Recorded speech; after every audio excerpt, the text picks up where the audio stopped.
Olá pessoal, sejam bem-vindos a mais um vídeo aqui no nosso canal.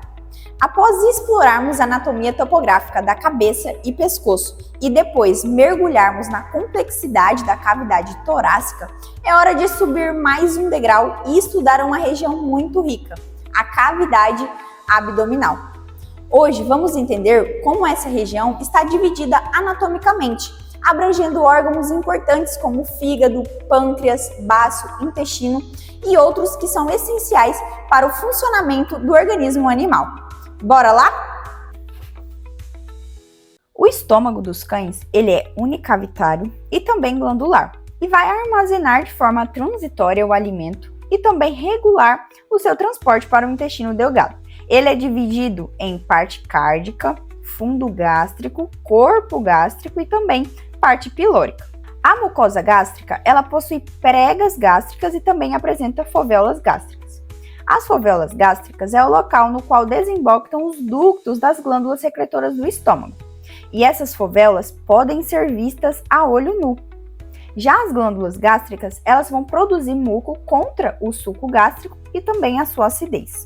A parte cárdica relaciona-se caudalmente ao diafragma e esôfago, dorsalmente sobre o lobo hepático esquerdo, cranialmente ao fundo do estômago e ventral à bolsa omental. O fundo se projeta dorsalmente à esquerda da cárdia e contra o fígado. À esquerda do plano mediano, em contato com o diafragma cranialmente, o fígado ventralmente, o baço dorsalmente, o corpo do estômago caudalmente e a curvatura maior do estômago lateralmente. O corpo está à esquerda do plano mediano, em contato com o diafragma e o fígado, dorsalmente em contato com a bolsa omental, pâncreas e também rim esquerdo. O piloro é dividido em antro pilórico e canal pilórico e se comunica com o duodeno pelo ósseo pilórico. Está à direita do plano mediano e repousa contra o fígado.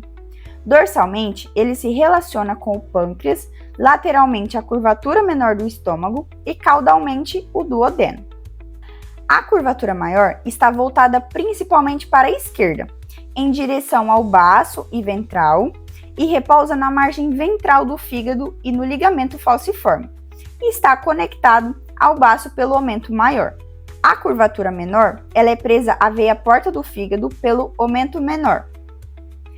E a face cranial está em contato com o fígado cranialmente. Já a face caudal está em contato com a massa intestinal, rim esquerdo, pâncreas e aumento maior caudalmente. A irrigação do estômago, ela é feita por 3 ramos da artéria celíaca. A artéria gástrica direita e esquerda vai acompanhar a curvatura menor, e as gastroepiploicas, direita e esquerda, vão acompanhar a curvatura maior. As veias, elas estão na mesma disposição das artérias e se unem à veia porta para entrar no fígado. Já a inervação, ela é feita pelo plexo gástrico do sistema nervoso autônomo. Uma particularidade anatômica em cães de grande porte muito interessante é que o vôvulo gástrico e a cárdia, eles são afunilados e mais extensos para facilitar que os cães vomitem. E quando tem a dilatação do vôvulo gástrico, que também é conhecido como síndrome da torção gástrica, vai ocorrer a dilatação e torção do estômago. O intestino é a parte caudal do canal alimentar, iniciando lá no piloro e continua até o ânus, e é dividido em intestino delgado e intestino grosso. O epitélio da mucosa de camada simples consiste em células colunares que funcionam para absorção, e também células caliciformes espalhadas que vão produzir muco.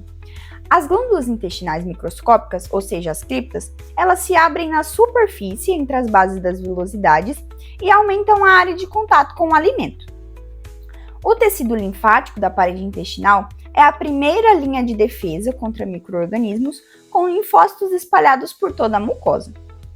Quando se tem o aumento dos linfonodos mesentéricos, é chamado de linfonodomegalia mesentérica. A serosa conjuntiva, ou seja, o mesentério, é formado por lâminas duplas prolongando-se desde a parede do corpo dorsal e se separam para cobrir o intestino. O mesentério é o local de passagem dos vasos sanguíneos e também dos nervos, além de conter os linfonodos. A irrigação é provida principalmente pelas artérias mesentéricas craniais e caudais, com exceção da parte proximal do duodeno, que é suprida por ramo da artéria celíaca, e a parte caudal do reto, que é suprida pelos ramos retais da artéria pudenda interna. Então, pessoal, não se esqueçam das exceções de irrigação no duodeno e no reto, hein? As veias mesentéricas cranial e caudal são as duas principais formadoras da veia porta. Galerinha, vamos falar do sistema porta daqui a pouco e garanto que irão adorar. Os intestinos, eles são inervados por nervos simpáticos e parasimpáticos. Os plexos estão nas diferentes camadas da parede intestinal. O plexo submucoso está na camada submucosa e o plexo mioentérico está presente nas camadas musculares. E olha, vocês sabiam que a enterotomia é uma incisão cirúrgica na parede do intestino para acessar o lumen intestinal? Já a endoscopia é um exame diagnóstico utilizado para visualizar o interior do intestino. Agora vamos falar das duas divisões do intestino, começando pelo intestino delgado. O intestino delgado, ele se inicia no piloro e termina na junção secocólica, constituído por três partes: duodeno, jejuno e ilho, e suas principais funções são de digestão e absorção. Ele é conectado à parede abdominal dorsal pelo mesentério dorsal, que permite um grau elevado da mobilidade. O duodeno é a parte proximal do intestino delgado, estendendo-se da parte pilórica do estômago ao jejuno. Sua extremidade caudal é caracterizada pela margem cranial da prega duodenocólica.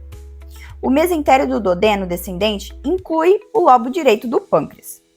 Os ductos biliar e pancreático vão se abrir no duodeno. Relaciona-se com a margem medial do rim esquerdo, dorsalmente, e a massa jejunal ventralmente. O jejuno é a parte mais extensa do intestino delgado entre duodeno e o ilho. O longo mesojejuno confere maior mobilidade e liberdade de todo o canal alimentar e suspende o jejuno e o ilho no teto abdominal. Vocês sabiam que o mesojejuno se fixa à aorta, o principal vaso do corpo, e essa ligação é feita pela raiz do mesentério? As alças do jejuno ocupam a parte ventral do abdômen entre o estômago e a vesícula urinária. Está relacionado com o aumento maior dobrado em direção ventral. Junto com o ilho, formam uma massa que ocupa a parte ventral do abdômen, entre o estômago e a vesícula urinária. O ilho é curto e corresponde à parte terminal do intestino delgado. E aí, você sabia que sua distinção é definida pela extensão proximal da prega iliocecal, terminando lá na junção iliocecocólica com o ósseo ileal na papila ileal? Sua mucosa é rica em placas de Peyer, que é um agregado de tecido linfóide. Ele começa na extremidade caudal da massa, formada pelo jejuno ilho, e se abre no cólon ascendente.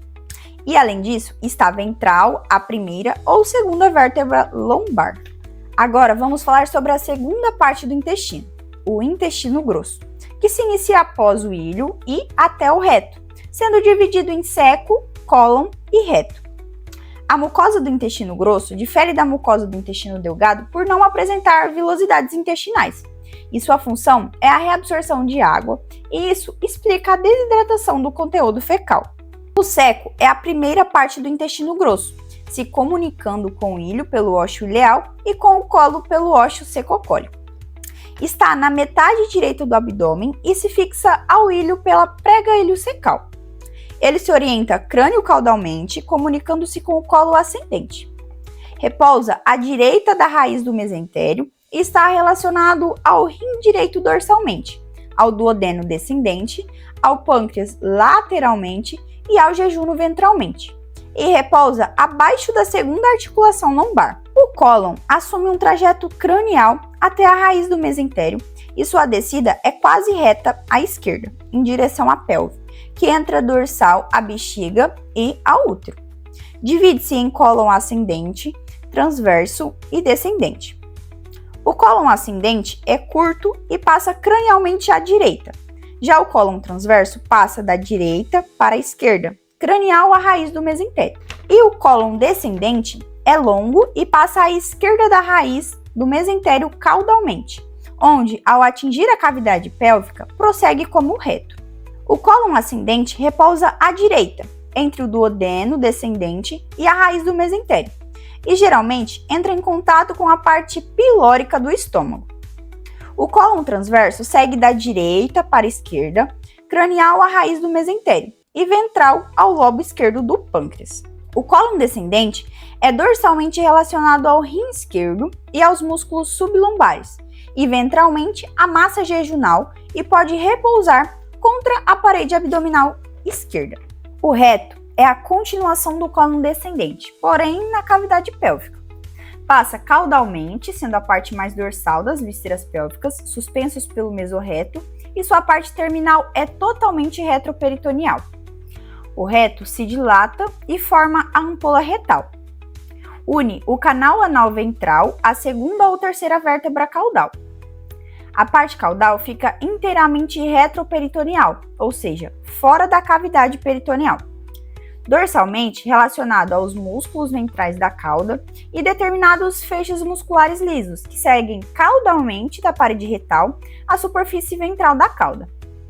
As relações ventrais do reto da cadela são a cérvix, o corpo do útero, além da vagina, e no cão macho são a próstata e também a uretra.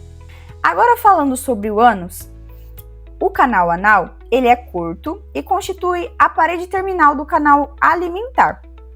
O canal anal ele se abre para o exterior pelo ânus, sendo ele controlado pelos esfíncteres anais externo e interno. No ânus, a camada circular é modificada para formar o esfíncter anal interno. Agora vamos entrar nas glândulas anexas. Falando primeiramente sobre o fígado, que é uma glândula anexa do trato gastrointestinal. Possuindo uma função exócrina, que produz o líquido biliar armazenado na bile, e uma função endócrina, que vai para a corrente sanguínea e atua no metabolismo de carboidratos, gorduras e proteínas. Sua função é atuar como depósito de glicogênio e metabolização de todos os nutrientes e outros produtos absorvidos na digestão, que chegam pelo sistema porta ao fígado. A metabolização ocorre antes de chegar à circulação sanguínea. O sistema porta é responsável por recolher o sangue das veias que drenam os órgãos abdominais e levar para o fígado metabolizar os produtos gerados nesses órgãos. Pessoal, não se esqueçam que esse processo é o sistema porta e é essencial para a manutenção da vida. O fígado é marcado por outros órgãos, formando impressões e depressões. Ele ocupa uma posição medial e somente um pouco desviado para o lado direito, onde sua margem ventral estende-se pelos arcos costais. O hilo do fígado é o local onde os vasos e nervos entram e saem. No espaço porta-hepático, a veia porta, a artéria hepática, ramos simpáticos e parasimpáticos, ductos hepáticos e vasos linfáticos deixam o fígado. A artéria hepática irriga o fígado. As veias hepáticas na margem dorsal do fígado chegam à veia cava caudal. A defesa do fígado é realizada principalmente pelos linfonodos hepáticos. A sua inervação simpática e parasimpática é feita pelo plexo hepático. Lembrando que os carnívoros possuem 6 lobos, que serão abordados. Agora vamos falar das relações anatômicas de suas faces e lobos. A face cranial se conforma à curvatura do diafragma e é ligada pela veia cava caudal. Já a face visceral é marcada pelo ilho. É irregular devido às impressões viscerais, sendo a maior impressão formada pelo corpo do estômago à esquerda do plano mediano. A parte pilórica e o duodeno produzem uma impressão mais estreita à direita, e o rim direito forma uma impressão no lobo lateral direito e no processo caudado.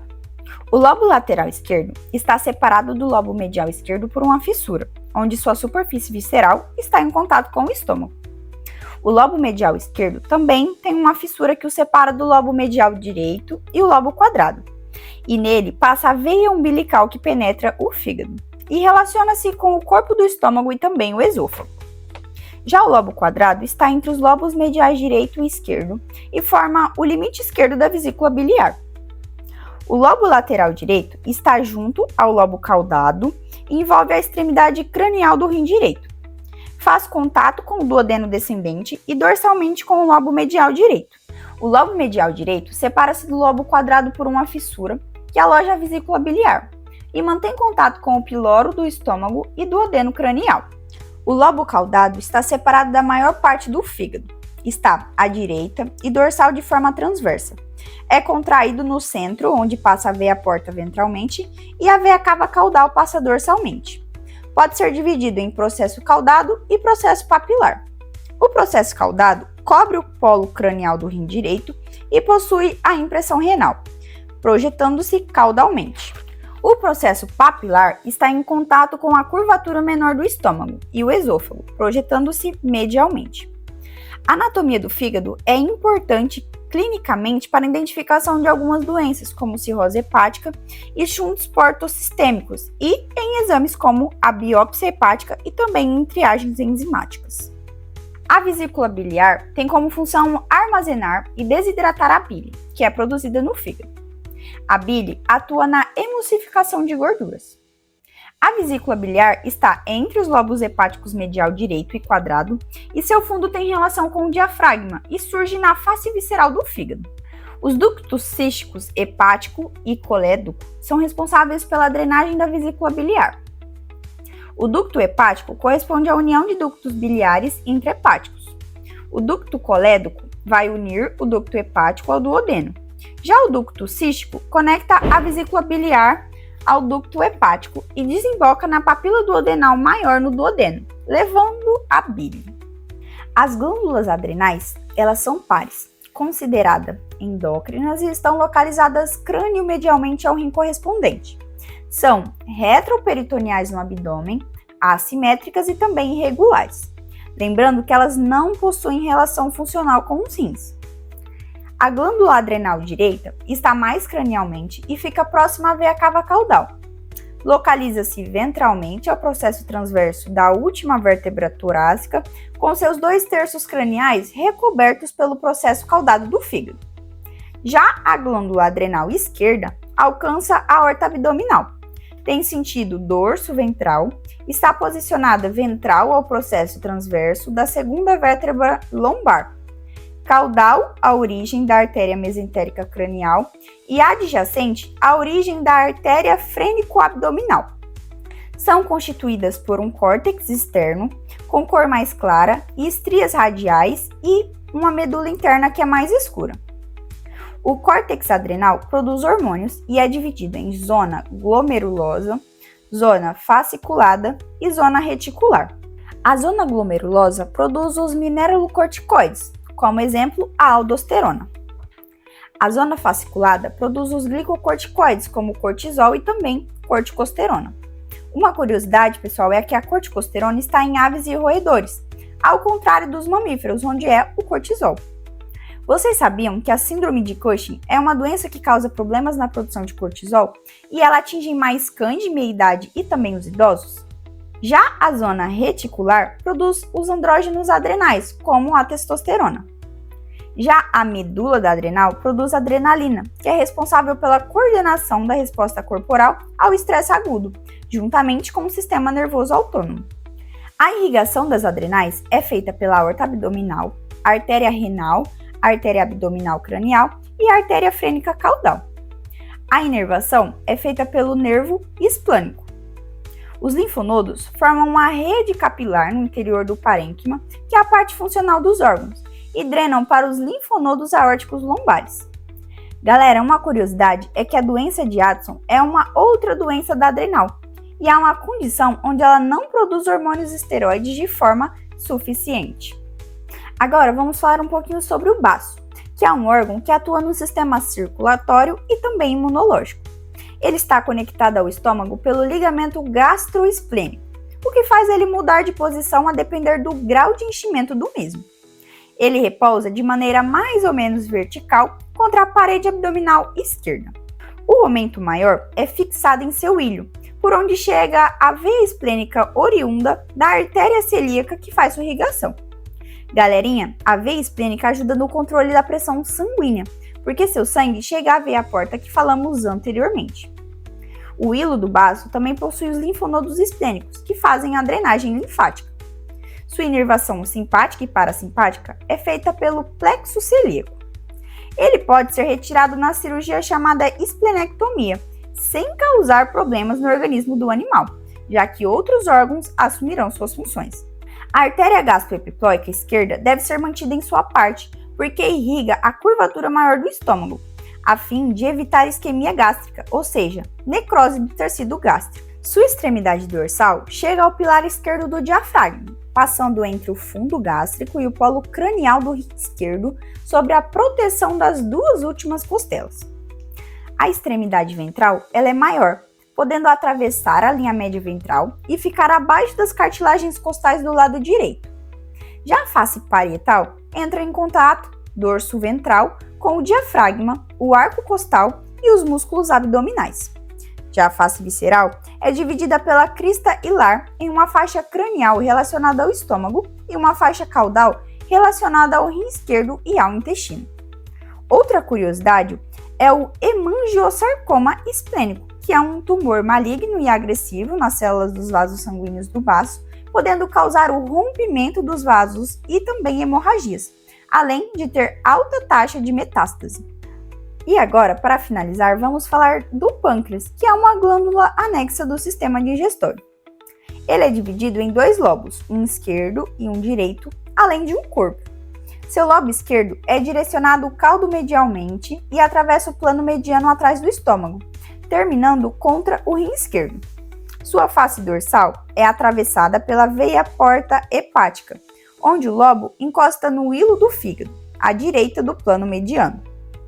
Já seu lobo direito é mais longo, direcionado caldo-dorsalmente e acompanha a face dorsal do duodeno descendente no mesoduodeno. É dorsalmente relacionado à face visceral do fígado e atrás dele a face ventral do rim. Esse lobo repousa lateral ao cólon ascendente e dorsal ao intestino delgado. O corpo do pâncreas é responsável pela união dos lobos direito e esquerdo, cruzando a curvatura menor do estômago, caudalmente ao estômago e cranialmente ao duodeno. Fisiologicamente, é dividido em função endócrina, que é a mais pequena, e exócrina, que é a maior, sendo a parte exócrina responsável pela produção de enzimas que fazem a clivagem de proteínas, lipídios e também carboidratos. Já a parte endócrina do pâncreas produz hormônios, principalmente insulina e glucagon, que são drenados pela corrente sanguínea. A insulina permite que a glicose seja usada como fonte de energia nos tecidos e promove o armazenamento de energia no corpo. Vocês sabiam que os animais também possuem diabetes? A diabetes mellitus está associada à deficiência na secreção de insulina pelo pâncreas e pode levar o animal a óbito. Já o glucagon tem efeito contrário ao da insulina, promovendo a quebra de glicogênio pelo fígado e a conversão de aminoácidos em glicose, ou seja, aumentando os níveis de glicose no sangue. Outra curiosidade é o glucagonoma, que é uma condição rara onde o glucagon está presente em excesso, sendo causado por tumor raro nas células alfa do pâncreas. O ducto pancreático se une ao ducto colédoco ou desemboca na papila duodenal maior no duodeno, levando às secreções pancreáticas que atuam na digestão. O ducto pancreático acessório desemboca na papila duodenal menor. Vocês sabiam que apenas esse ducto permanece em caso de obstruções, já que os dois ductos se conectam no interior do pâncreas? Os ductos são formados por músculos lisos circulares, reforçados para impedir que o suco pancreático volte e faça autodigestão do pâncreas. A irrigação é feita pela artéria celíaca e mesentérica cranial. As fibras parasimpáticas originárias do tronco vagal dorsal estimulam a secreção do pâncreas. Já as fibras simpáticas originárias do plexo celíaco vagal inibem a secreção do pâncreas. Os linfonodos drenam nos linfonodos pancreático-duodenais e depois para os linfáticos celíacos. E outra, vocês sabem me dizer o que é pancreatite? Nada mais é que uma inflamação no pâncreas, onde as enzimas produzidas por ele são ativadas dentro dele, o que causa sua autodigestão. Agora que vimos e compreendemos sobre os órgãos e suas relações anatômicas, vamos ver a abertura da cavidade abdominal de um cão. Realização da tricotomia ampla. A tricotomia consiste na raspagem dos pelos do campo cirúrgico.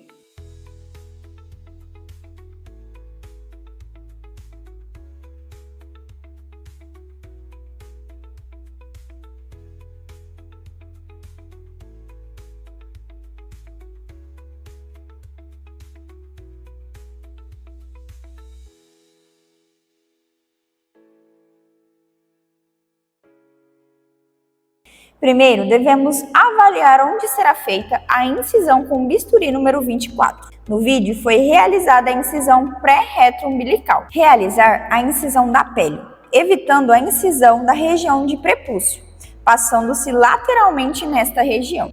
E realiza-se a divulsão dos tecidos adjacentes, primeiramente do subcutâneo. A divulsão é a separação de tecidos sem realizar corte, mas sim por meio de tensão. A divulsão deve ser realizada com tesoura romba-romba ou outra que não seja de ponta fina para evitar a perfuração dos músculos ou corte dos mesmos.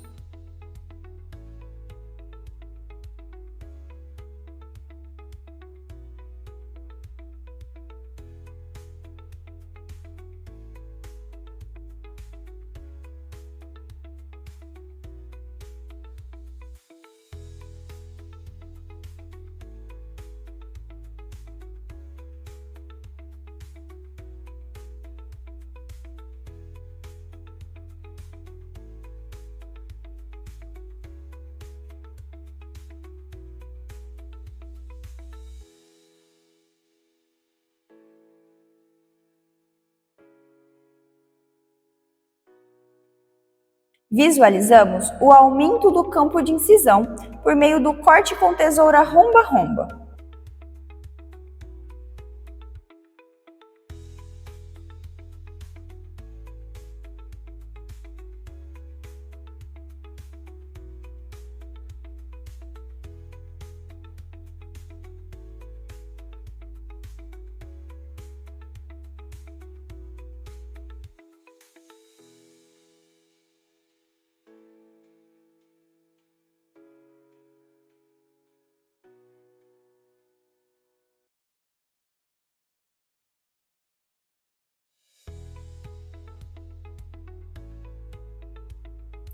Essa é uma outra vista da divulsão.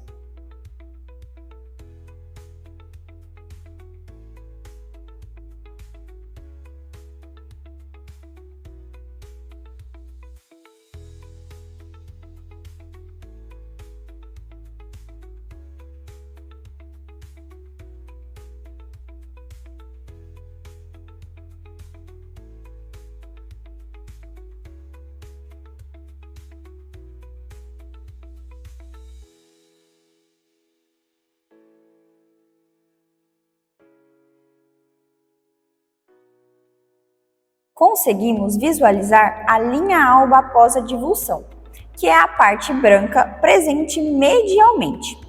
É o local onde será feita a incisão para adentrar na cavidade abdominal. Limpeza e secagem do campo de visão para melhor visualização.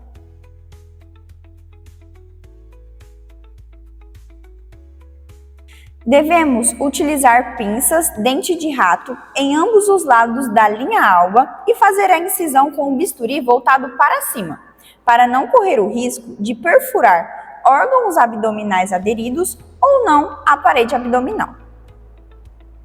Após essa incisão, ampliamos a mesma para conseguirmos verificar se tem aderências de vísceras à parede da cavidade abdominal.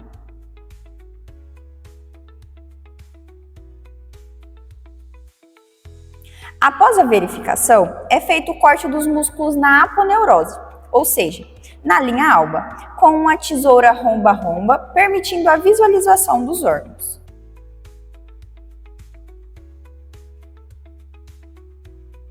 Primeiramente, é visualizado o aumento maior, recobrindo as alças intestinais.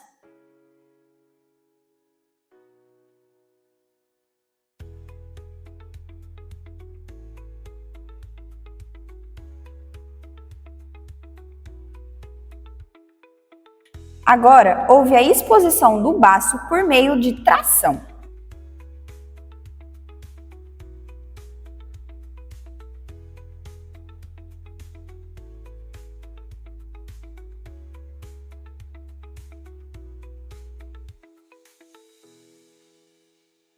Vesícula urinária.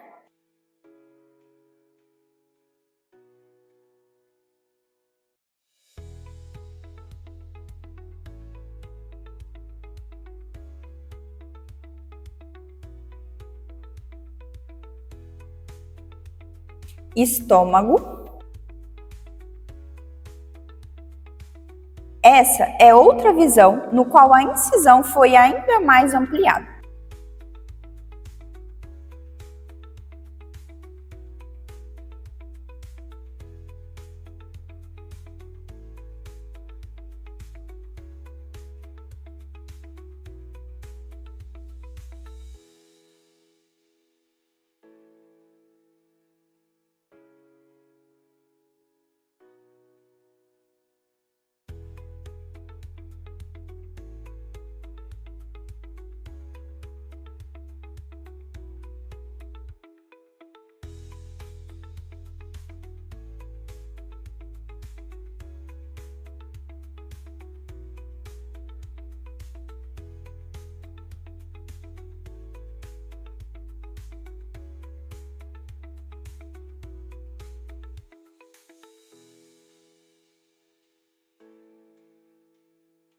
Podemos visualizar o estômago. Sua região da cárdia, que compreende a chegada do esôfago,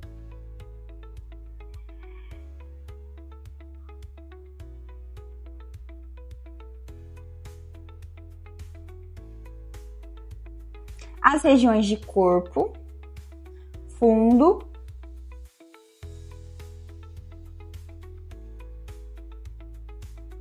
e o piloro, que está conectado ao duodeno. Visualizamos o baço, que está em sintopia com o estômago, sendo eles ligados pelo aumento menor.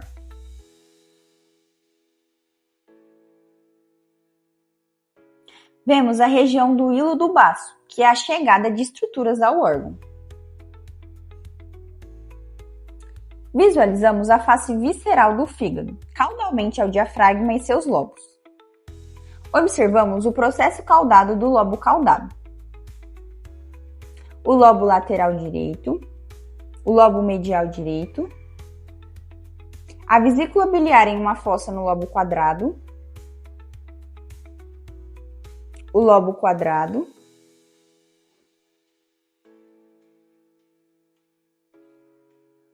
o lobo lateral esquerdo, o lobo medial esquerdo e o processo papilar do lobo caudado. Visualizamos a saída do estômago e a continuação com o duodeno.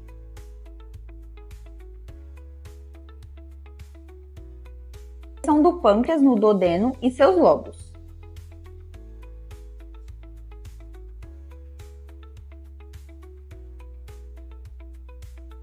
Continuação do duodeno e logo após o jejum, que se diferencia por apresentar o mesentério, sendo a porção mais extensa do trato gastrointestinal.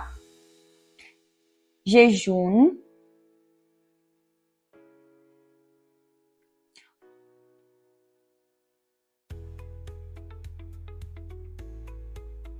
jejum,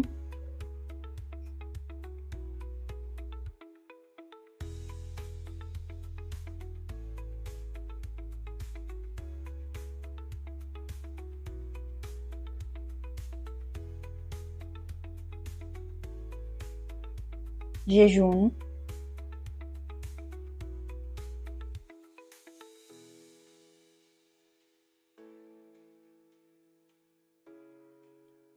observamos a raiz do mesentério, que fixa as alças intestinais na parte dorsal da cavidade abdominal. O mesentério sendo indicado e a raiz do mesentério.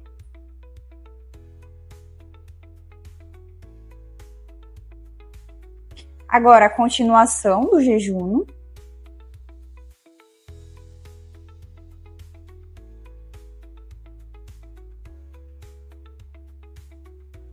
Posteriormente, o ilho, que se diferencia pela presença da prega iliocecal.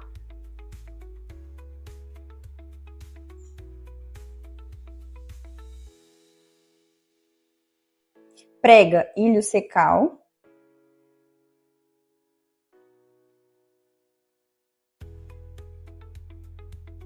Identificamos o seco.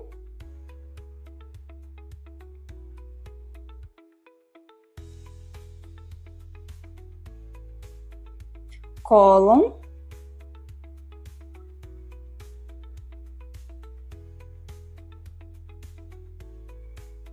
Em seguida, o reto, que se estende até o ânus, deslocando-se para a cavidade pélvica. Novamente, está sendo indicado o cólon, e em seguida o reto, que se estende até o ânus.